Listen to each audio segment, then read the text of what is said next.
Aleksandar, naprej. Nok. Meni je neko toliko dišalo, da sem že kar prej prišel. A res? Pa sem prišel pogledat, kaj to lepo diši. Ti sploh ne veš, kaj jaz te pripravljam. Poglej, sem pa te prinesel ene domače rožce danes. Spominčice. Za dober spomin. Hvala lepa. Ja, malenkost. Namaste. Evo, tole bom takoj dala tebe, pa kar povabim, da se usedeš. Danes bova torej govorila, v bistvu bova začela sklop različnih oddaj, v katerih bova govorila o tantri in o spolni energiji. Všeč mi je, da se boš sezul, pa da se boš lepo usedel, kar to tudi jaz sicer počnem. Ampak, lej, evo, zdaj pa za vse tiste, ki vas zanima, kaj bom jaz zdaj s tem naredila. Tole je zdaj lepo zvito, tako kot mora biti. In zdaj bom seveda tole tudi narezala. Tole bom dodala gor. Tole lepo narežem. In to bodo bombončki.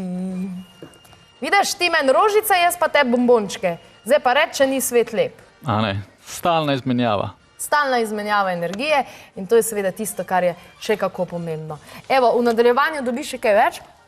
Zdaj pa se meni, kako je dobro. Zdaj pa se meni že modi k raziskovanju te tematike. Mohito ti še postrežem, tak deviški presni je, veš. Evo, v 30 sekundah je bil tudi pripravljen, tako da je to vse na ekspres, kar pri tantričnem seksu pa ni vse na ekspres, ne? Ne, pa boš, da si vzameš čas. Da si vzameš čas. Da je dolg lušten. Jaz se res veselim teh znanj. Hvala lepa. Izvoli, poskusi, če ti je všeč. Pometi diši. Pometi diši. Malo okusov za zdravje, malo okusov za užitek. Ja, to je to. Ta prava kombinacija. Torej, če se lotiva tantre, deva še enkrat povedati in razložiti, kaj pravzaprav tantra predstavlja oziroma odkot izvira to ime in odkot izvirajo vsa ta znanja oziroma te modrosti. Ja, zdaj jaz nisem kakšen teoretičen strokovnjak o tantri, za tiste gledalce, ki zadnjič niso gledali te oddaje. Jaz imam nekaj izkušenj s tantrično masažo. Tudi pred kratkim sem bil na eni 10-dnevni delavnici v Estoniji, tako da sama tantra, to je v bistvu zelo obsežna stvar in ne bi tukaj se razglašal za kakšnega strokovnjaka za to. Lahko pa povem, da pri tantrični spolnosti in pri tantrični masaži je nekaj osnovnih principov. In sicer ti osnovni principi so, da je treba energijo znati obvladovati. Svojo energijo in energijo partnerja. Zato je, ker vsi imamo izkušnje, da če ne obvladuješ svoje energije, je seksa zelo hiter konc. Pride do kratkega užitka, potem pa konc. Ženska pa reče, je bilo lušten sam. Ponovadi ženska kar malo zamer potem, ker niti še ni bilo to. Zato pri tantri je poudarek na tem, da kontroliraš svojo energijo in tudi, da znaš z energijo partnerke komunicirati in se s tem ukvarjati. Verjetno moraš najprej, preden se lahko podaš v nek tantrični seks, kjer moraš obvladovati svojo in energijo partnerja, se moraš najprej verjetno posvetiti sebi oziroma najprej sebe zrihtati v smislu, da svojo to energijo spolno obvladaš. Kje pa tukaj lahko začneš? Ja, to si dobro rekla, da začeti treba pri sebi. Zakaj? Zaradi tega, ker vse te stvari so v dvoje bolj lušten početi, ampak je to že napreden nivo in je težje. Lažje je reči, ok, jaz se zdaj najprej ukvarjam sam s sabo, čutim svoje telo in opazujem, kakšne so reakcije. To je podoben kot v šoli izpit. Ko se doma učiš, ti je vse jasno. Ko pa prideš na izpit, pa pride trema, pa pride želja potem, da se dokažeš in vse pozabiš. Zato moraš najprej svoje znanje sam dobro zgraditi. To pomeni, da v tantri je tudi samozadovoljevanje, je tudi v bistvu solo igra. Ni samo, da vedno rabiš, da sta dva, moški in ženska ali kakorkoli, ampak lahko sam se učiš to energijo peljati gor, peljati po telesu. Zakaj pa bi sploh to energijo peljal gor ali pa kamorkoli po telesu? Zaradi tega, ker še posebej mi moški imamo eno tako hibo, da je ta energija se nam ponovadi vsa v genitalijah zadržuje. In tam je veliko tega pritiska in hodimo po ulici pohotni in si rečeš, Madonna, danes sem tako pohoten, da bi znak podaril. Ampak Ne znamo pa moški s tem narediti nekaj pametnega. In doskrat si rečeš, dobim eno žensko, pa da narediva tisto, pa da se olajšam tega pritiska, pa da pa lahko spet delam svoje stvari normalno naprej. Ampak to ni namen, to so take kratkoročne stvari, ko v bistvu nekaj zgradiš, se naredi pritisk, pa vržeš stran. Pri tantri je pa nekaj drugega princip. Pri tantri je pa princip to, da ti, ko čutiš to v genitalijah, da se naučiš to razširiti po telesu. Še posebej, da pride gor, naprimer, do pleksusa, ali pa do srca, ali pa še višji do grla, v glavnem po čakrah pravijo tantriki. Kako se pa to v praktičnem življenju pozna, če znaš ti energijo dvigant? Če imaš energijo samo na spodnjem nivoju, potem se reče temu surov živalski seks, s katerim ni nič narobe in tudi vsake toliko časa je zelo dober, ampak včasih pa želimo tudi kaj več. Včasih želimo, da se s partnerjem povežemo tudi mogoče na tem področju emocije, na tem področju nekako kontroliranja energije en drugega. Zelo zanimivo področje srca, kjer se res čuta oba partnerja. To je tisto, ko srčke rišemo, pa smo zaljubljeni. To ne bi potem izhajalo povezava iz tle, ampak ne bi se začela od spodaj. Ker samo iz srca ne more priti povezava. Tisti je tako, mi se imamo radi, ampak ni pa ta pravega feelinga spodaj. Potem, če dvigneš še višjo energijo do vratu, vrat je v Indiji kot 5. čakra kreativnosti, izražanja. Višuda, ja. In zakaj je dobro energijo do sem spraviti? Zato, ker vsi si želimo v svetu ustvarjati, želimo nekaj dobrega pustiti, dober pečat. In če energije nekako ne spraviš do sem, potem imaš mogoče lahko dobre ideje, zelo srčne, ne znaš jih pa spraviti ven. In veliko imamo takih ljudi, ki si rečejo, pismo, kaj bi jaz naredil za ta svet, koliko bi bil lahko lepši, ampak ne zna kreativno spraviti ven potem. Jaz prav si ne predstavljam, kaj se zgodi, če do ažne čakre oziroma do 3. očesa potegnemo to energijo. Če jo dvigneš do 3. očesa, potem se ti vse te stvari so veliko plastne. Jaz zdaj govorim o najbolj praktičnem življenju, najbolj vsakodnevnem življenju. Če dvigneš energijo do 3. očesa, potem si bolj zbran, znaš bolj zbrano misliti, znaš bolj načrtovati, strateško gledati, ne živiš toliko iz trenutka v trenutek, ampak tako čutiš življenje, pa ga dojemaš, pa ga razumeš, pa veš, kaj narediti, da boš dosegel to, kar želiš. Če pa nimaš tega 6. čuta, ali pa tako kot rečemo, da čutiš, ker mi ljudje, ko se pogovarjamo, v bistvu se težko kaj zmeniti. Moramo se čutiti, moramo imeti body language oziroma telesno govorico. Doskrat ti en nekaj govori, pa iz tonov začutiš, kaj v bistvu ti hoče sporočiti. Včasih te en nekaj pokritizira, pa v bistvu vidiš, da ti hoče sporočiti, da bi nekaj rad od tebe, da nekaj rab. Zato rabiš tudi 3. oko, da znaš videti čez te tančice, da znaš videti, kaj res med dvema človekoma je. Zakaj pa je tle gor? Tle gor pa ne moramo s praktičnim življenjem opisovati, ker to je pa nekako zadnja ta čakra, ki govori o tem razsvetljenju, pa bliss se reče v angleščini, ko nekako niti nisi več v času pa prostoru. Ampak jaz mislim, da če ostanemo na nižjih praktičnih nivojih, da spravimo energijo iz tukaj do srca, da smo že toliko naredili, da bomo že vsi veseli. Praktično delo pri sebi, sam s sabo. Kako se to začne oziroma katere so tiste tehnike, take najbolj preproste, s katerimi začnemo? Namen je verjetno, da čutiš sebe, čutiš svoje telo, kako deluje, kako se odziva, kako reagira. Ja, ena velika blokada, ki jo imamo, je to, da kot prvo mislimo, da če se samo zadovoljuješ, da je to nekaj umazanega in da moraš to delati na skrivaj. Ampak to je pač mogoče bolj modern ali pa celo katoliški vidik. Nekako indijsko-tantrični vidik pa je, da je to kultivacija svoje energije.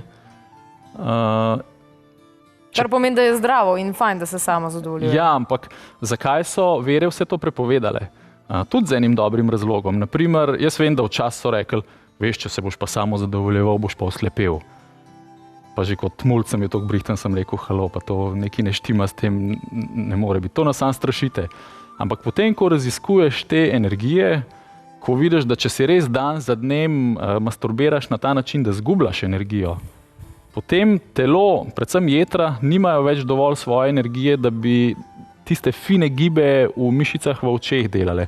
Ker če hočeš ti imeti oster vid, rabiš imeti jetra zelo v dobri kondiciji, da te fine mišice v očeh res dobro premikajo, da ti izostri. Jaz, ko tebe gledam, si na eni razdalji. Ko gledam blender, morajo mišice že narediti svoje delo.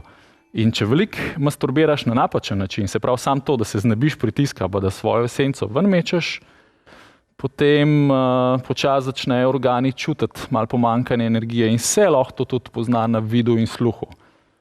A niso, nekje sem prebrala, da so včasih govorili, da moški ima v življenju samo 10 000 izlivov in pa so se šparali. Ja, nekaj je na tem. V tantri tudi pravijo, temu pravijo ojas, da je to ena tista najbolj globoka energija, ki jo imaš in da imaš kot samo eno določeno število žetonov tega. In ko to porabiš, pač jih ne moš nikjer več dobiti. Zdaj, eni pravijo, da se tega ne da obnoviti, da teh žetonov nikjer ne prodajajo, če lahko tako karikiram. Eni pa pravijo, da vse se lahko spet obnovi. Tako da jaz nimam s tem izkušnje, nisem bil še toliko daleč, da bi mi zmanjkalo žetonov. No, na kateri cifri si? Ne veš, ne. Problem je v tem, ampak čutiš pa, če jih začne pomanjkvati, ne. Čeprav v bistvu ne, čutiš bolj splošno energijo telesa. To moški bolj čutimo. Čeprav mogoče tudi ženske. Če ženska masturbira samo na tak način, da ima samo tisti klitorični orgazem, pa sam toliko, da reče, ok, zdajle nekaj rabim, pa da naredim to. Včasih ženska tudi tam energijo zgubi. Kako pa jo pridobi in hkrati masturbira? Za moške in za ženske velja, da moraš imeti en srčen odnos najprej do sebe. Se pravi, prej sva začela, da če sam masturbiraš, da so tabuji, da ni čisto. In hotel sem tam nadaljevati, da če hočeš sam masturbirati, moraš imeti tudi en odnos do sebe. Moraš reči, ok, tak sem, nisem popoln, mogoče bi bil lahko, ne vem, malo večji, malo močnejši, malo bolj plešast, malo manj plešast, kakorkoli. Vedno najdemo kaj, da kritiziramo na sebi in se ne sprejmamo tazga, kot smo. In potem tudi, če nekako si vzameš čas zase, ti ni to klušten sam sabo. Ampak potem enkrat prideš do tega, pa rečeš, lej, to imam, če se ne naučim tega sprejeti, bom vedno iskal zunaj nekaj, eno žensko, naprimer, eno lepo, in se bom vedno bal, da jo izgubim. Pa to je pol začaran krog. To nikoli ne priješ ven z tega. Se pravi, srčen odnos sam s sabo vzpostaviti in potem začeti. Tukaj se mi zdi, da se izmikaš tej tehniki, da bi jo povedal in da bi jo mečkam razkril. Ja, se verjetno ne pričakuješ, da bom tukaj praktično pokazal te tehnike. Ne pričakujem, da boš povedal praktično. Pričakujem pa, da boš povedal teoretično. Ampak, ja, se približujeva temu, samo ne da se izmikam, ampak rad bi dal poudarek na to, da ne gre zgolj za tehnične stvari, ampak da gre v bistvu za en ritual, za en odnos do sebe, pa kasneje tudi za en odnos do ženske. To ni mehanično, da rečeš, ok, grem, se vležem, se slečem, naredim svoje in dam kljukco. Ampak dobro je, da čutiš, pa rečeš, ok, zdaj si vzamem čas zase in vidiš, a ti po glavi hodi tisto, kar imaš še za narediti, pa ni ta prav čas, in greš najprej tisto narediti, pa rečeš, ok, zdaj imam čas zase. To je v bistvu nekaj svetega. In potem, ko to narediš, potem pa lahko tudi uporabiš, ponavadi najprej začneš s kakšnim dihanjem, da res prideš cel v telo. Kakšnim dihanjem? Izdih, vdih, iste enote, isto število enot? Tudi dihanje naj bo globoko, se pravi v trebuh, ker ponavadi mi dihamo tako, čisto plitko. In dihanje velikokrat pokaže tudi plitkost ali globino našega življenja. Ljudje, ki plitko dihajo, tudi sicer plitko živijo, ne? Ja, to je res, ja. Zaradi tega, ker če globoko dihaš, prehajaš v stik tudi z globim delom sebe. In tudi jaz uporabljam globoko dihanje tudi vsakič, ko jaz sem drugače tolmač, tudi vsakič, ko imam javne nastope, ko tolmačem, pa imam vedno tremo, še po 20 letih, pa tudi na televiziji imam vedno tremo.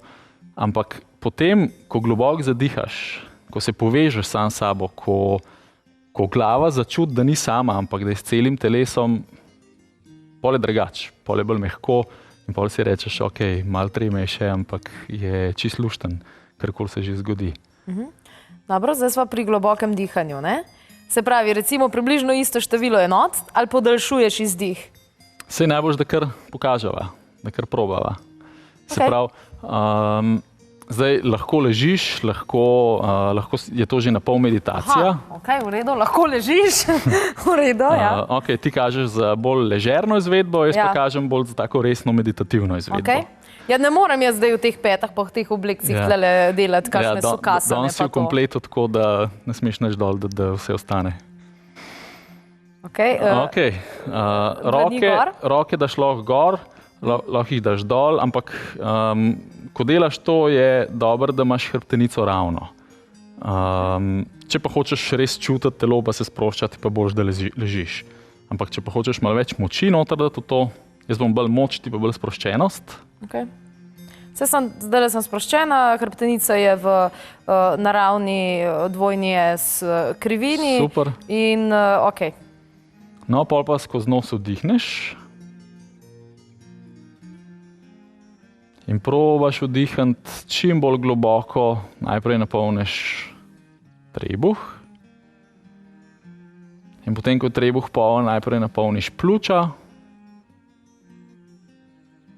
In ko si poln, počasi spustiš.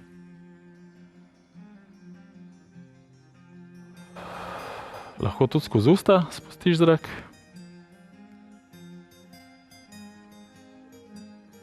Ampak če to enkrat narediš, to ni nič. Tako kot pri glasbi, če je samo en takt, ni nič. To mora postati ritem. In skozi ritem se počasi povečuje ta umirjenost, čutiš roke bolj, da so bolj tvoje, da niso nek mrzle, čutiš podplate.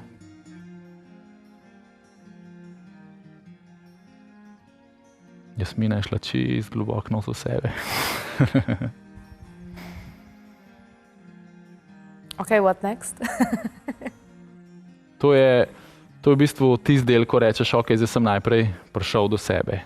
Da to pozornost daš iz glave v trebuh, v podplate, v celo telo. Ker mi nismo samo glava, nismo samo telo, ki nos glavo od sestanka do sestanka. Potem pa začnemo z ljubkovanjem samega sebe z rokami. Doskrat, ko to narediš, že čutiš eno ščemenje po celem telesu in rečeš, lušten je dati samo vse pozornost. Potem pa lahko tudi uporabiš tehnike kakšne masaže. Naprimer, zelo dobro je masirati presredek. Presredek to je pri moškemu med anusom pa med modi in tam še posebej moškem paše, če si fajn pomasiramo. Zakaj? Zaradi tega, ker če tam energija ne teče lepo, slej ko prej pride do kakšnih težav s prostato. Istočasno je pa energetsko tam prva čakra, Indijci rečejo Manipura. Ne, Manipura je solarni pleksus. Ni Manipura, Muladhara. Muladhara je. Tako, Muladhara. No tako, vidim, da veš.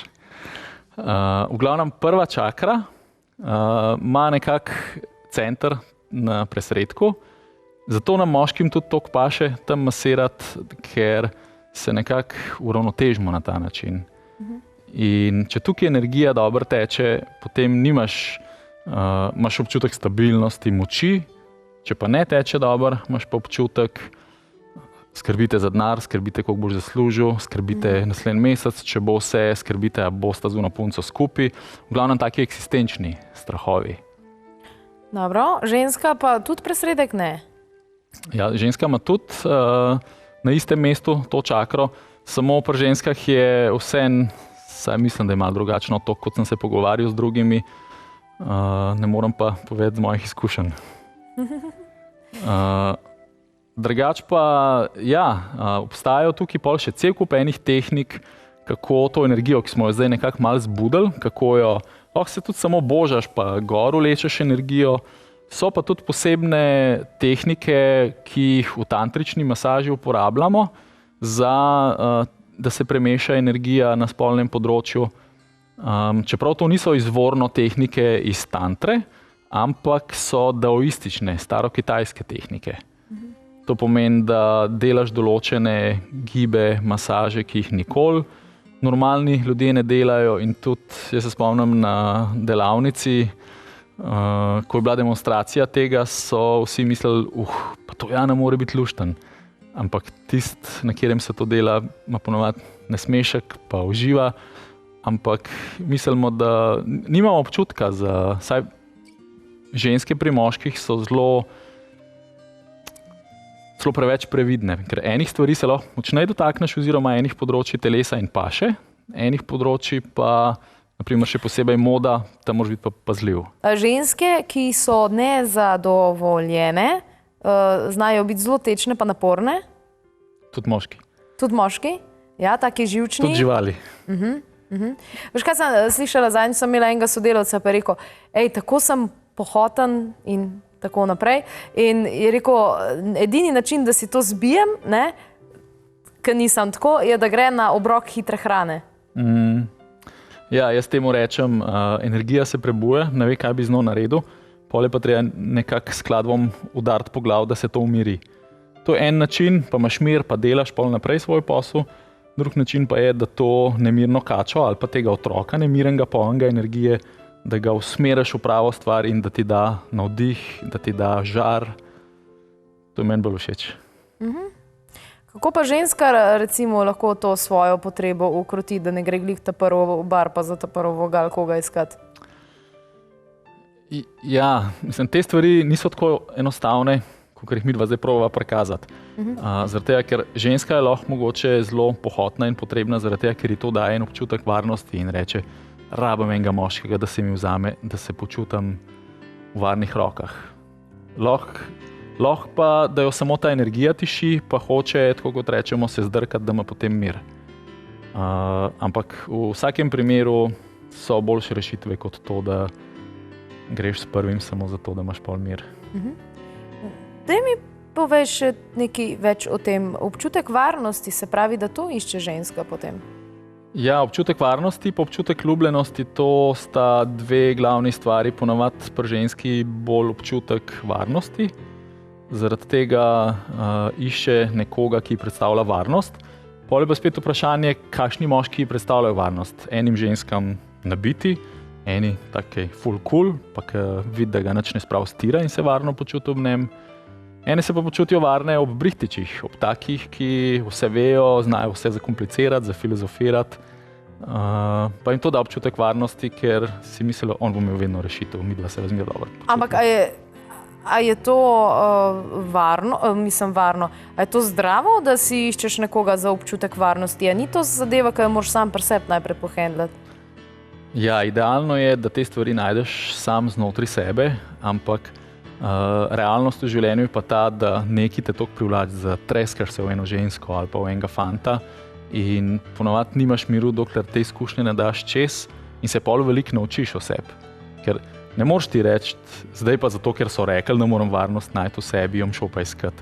Dostikrat te življenje parkrat po glavi udar in položiš varnost v roke nekoga, ki je muhast, se ti smakne, se zalupi v kakšnega drugega, gre z drugim in ti ostaneš bos brez varnosti. Ampak ljudje smo med sebojno odvisni. Nikoli ne moreš reči, ok, zdaj pa jaz čisto nobenega ne rabim. Ti smo pa že bogovi. Mi smo pa tukaj na zemlji, da doživljamo tudi to medsebojno odvisnost. Samo fajn je, da nisem jaz od tebe odvisen res tako življenjsko, najbolj osnovne stvari, ampak da sem odvisen od takih stvari, ki jih lahko tudi pogrešam. Če so, toliko boljš, če jih pa ni, pa tudi ni taka stvar. To so bolj prijetne odvisnosti. Prijetne odvisnosti. Ja. Dobro. No, to je zanimivo. Najlepša hvala, Aleksander, za to, da si danes prišel sem k meni. Ja, hvala lepa, da si me povabila in na pogovor in na mojito.